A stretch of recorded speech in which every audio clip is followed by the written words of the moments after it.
क्या आप ये बात जानते हैं कि आपके पास भारतीय लाइसेंस होने के बाद भी आप विदेश जाकर गाड़ी चला सकते हैं। मेरी बात सुनकर आपको थोड़ा अजीब जरूर लगा होगा, पर ये बात सच है और ऐसा करना मुमकिन है। और वो कैसे, हम आज आपको इसी बात की विस्तार से जानकारी देने वाले हैं। तो चलिए बताते हैं।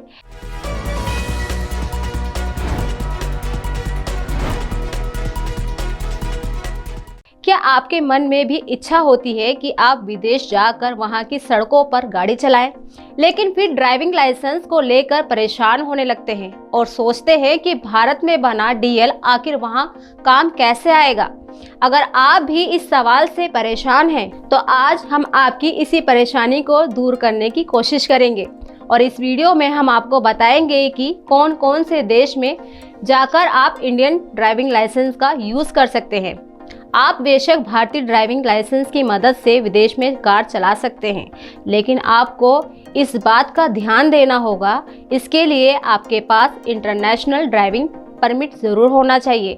अगर आप भी इंडिया में रहते हैं लेकिन जल्द ही UK, Germany, Australia, Switzerland, South Africa, Sweden, Singapore, Malaysia या फिर हांगकांग जैसे देश में जाने वाले हैं, तो आप भी इन देशों में जाकर ड्राइव कर सकते हैं।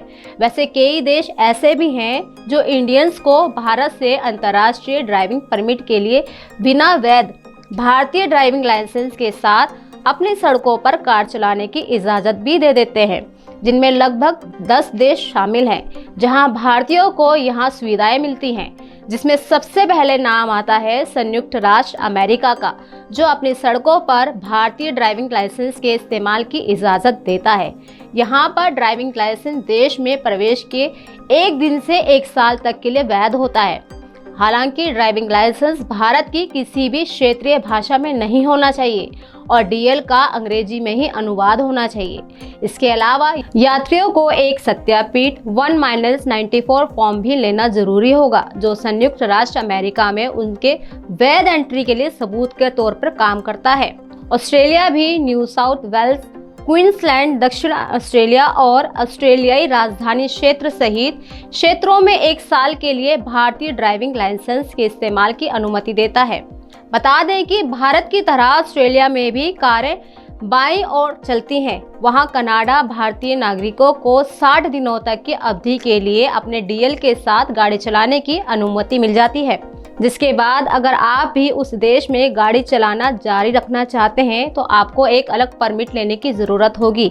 इसके अलावा भारतीय ड्राइवर का लाइसेंस इंग्लैंड, वेल्स, स्कॉटलैंड और उत्तरी आयरलैंड, ब्रिटेन में एंट्री के दिन से 1 साल के लिए वैध होता है। पर यह ध्यान देना जरूरी है कि कोई सिर्फ मोटरसाइकिल और कारों सहित ही वाहनों को चला सकता है, कोई भारी वाहन चलाने की अनुमति नहीं दी जाती। वहीं न्यूजीलैंड भी 1 साल के लिए भारतीय ड्राइविंग लाइसेंस के इस्तेमाल की इजाज़त देता है और 1 साल बाद न्यूजीलैंड का ड्राइवर लाइसेंस या अंतर्राष्ट्रीय ड्राइविंग परमिट की ज़रूरत लेनी होगी। न्यूजीलैंड में भारतीय डीएल के साथ गाड़ी चलाने के लिए कम से कम 21 साल की उम्र होनी चाहिए। ऊपर बताए गए देशों की तरह स्विट्जरलैंड भी भारतीय ड्राइविंग लाइसेंस धारक को 1 साल के लिए अपने देश में गाड़ी चलाने की अनुमति देता है। वहीं बात करें जर्मनी की, तो जर्मनी भारतीय ड्राइविंग लाइसेंस के इस्तेमाल की परमिशन देता है, लेकिन सिर्फ 6 महीने के लिए, और लाइसेंस या तो अंग्रेजी या जर्मन भाषा में होना चाहिए। यदि ऐसा नहीं है तो किसी को पुलिस अधिकारी या किराए की एजेंसियों द्वारा उसका अनुवाद करवाना जरूरी होगा। और हाँ, 6 महीने बाद आपको अंतर्राष्ट्रीय ड्राइविंग परमिट या जर्मन ड्राइविंग लाइसेंस की जरूरत होगी। इसके अलावा ज्यादातर यूरोप की तरह फ्रांस में कारों का स्टीयरिंग व्हील बाईं ओर होता है और कारें सड़क के दाईं ओर चलती हैं। भारतीय ड्राइविंग लाइसेंस दक्षिण अफ्रीका में 1 साल के लिए वैध होता है, जिसके लिए आपको सुरक्षित रहने के लिए अन्य यात्रा दस्तावेज को साथ रखना होगा। वहीं भारतीय ड्राइवर लाइसेंस से स्वीडन की खूबसूरत सड़कों पर 1 साल तक आप ड्राइविंग का आनंद ले सकते हैं। ऊपर बताए गए देशों में भारतीय ड्राइविंग लाइसेंस स्वीकार किया जाता है, लेकिन अंतर्राष्ट्रीय ड्राइविंग लाइसेंस या परमिट आईडीपी हासिल करने से आप अन्य देशों में भी कार चला सकेंगे। आईडीपी आपके स्थानीय क्षेत्रीय परिवहन कार्यालय आरटीओ से हासिल किया जा सकता है। तो कैसी लगी आपको हमारी ये जानकारी? ऐसी ही जानकारी भरी वीडियोस देखने के लिए बने रहिए हमारे साथ और देखते रहिए देश रोजाना। नमस्कार।